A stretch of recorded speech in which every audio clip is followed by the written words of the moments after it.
Bonjour, dans cette capsule, nous allons répondre à la question 2 de l'exercice dont vous trouverez l'énoncé dans le lien qui est donné en haut de votre écran.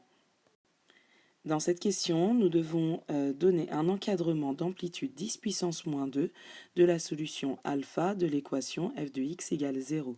Je rappelle qu'on a montré à la question précédente que l'équation f de x égale 0 admettait une unique solution sur l'intervalle moins 1, 3. On a vu lors de la question précédente que alpha appartenait à l'intervalle moins 1, 1. Donner un encadrement de alpha d'amplitude 10 puissance moins 2, ça veut dire qu'on va devoir encadrer alpha entre deux valeurs qu'on peut noter A et B, telles que la différence entre A et B, donc B moins A, soit égale à 0,01, qui correspond à 10 puissance moins 2. Voilà ce que signifie donner un encadrement de alpha d'amplitude 10 puissance moins 2. L'amplitude d'un intervalle étant en quelque sorte la taille de cet intervalle.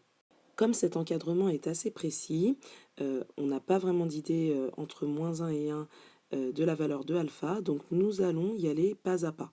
Tout d'abord, nous allons afficher un tableau de valeurs que vous pourrez afficher à l'aide de votre calculatrice. Je vous laisse regarder les liens proposés en fonction du modèle de calculatrice que vous utilisez si vous ne savez pas comment afficher un tableau de valeurs sur celle-ci.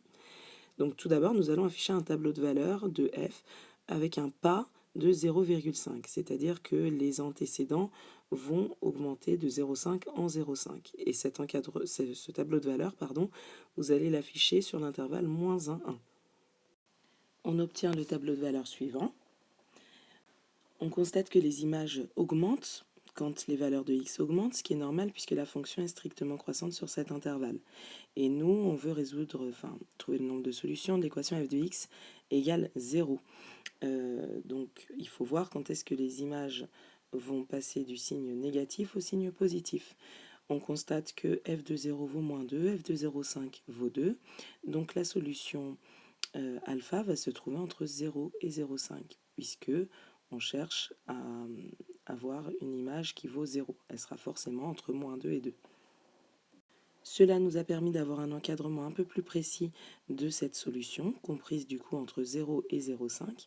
Nous allons afficher maintenant un nouveau tableau de valeurs avec un pas encore plus précis. Donc cette fois-ci, on va choisir un pas de 0,1, sachant que le x de début, comme il est demandé sur les calculatrices, sera 0, et le x de fin sera 0,5.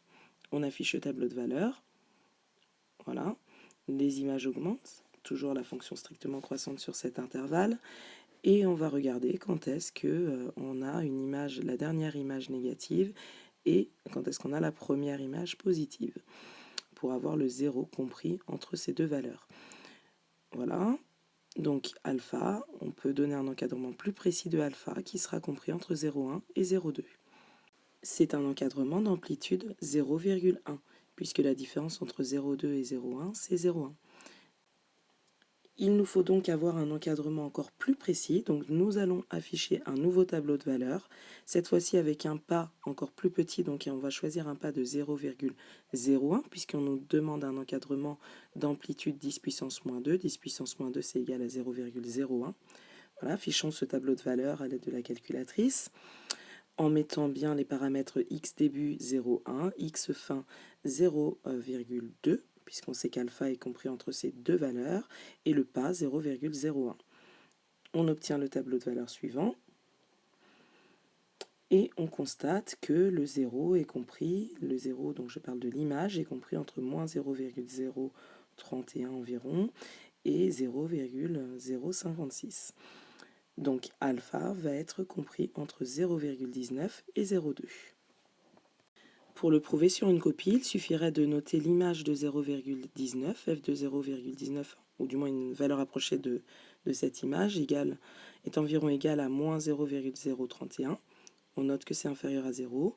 Ensuite, on note l'image de 0,2. F de 0,2 est environ égal à 0,056, qui est strictement supérieur à 0, ce qui prouve avec le TVI qu'on avait utilisé à la question précédente que alpha va bien être compris entre 0,19 et 0,2. C'est l'encadrement recherché. puisque la différence entre 0,2 et 0,19 est de 0,01. Nous avons obtenu un encadrement de alpha d'amplitude 0,01. Dans la capsule suivante, vous verrez aussi une méthode qui vous permettra d'aller un peu plus vite pour retrouver cet encadrement, en utilisant le graphique et les fonctions de la calculatrice. La suite de l'exercice dans les prochaines capsules.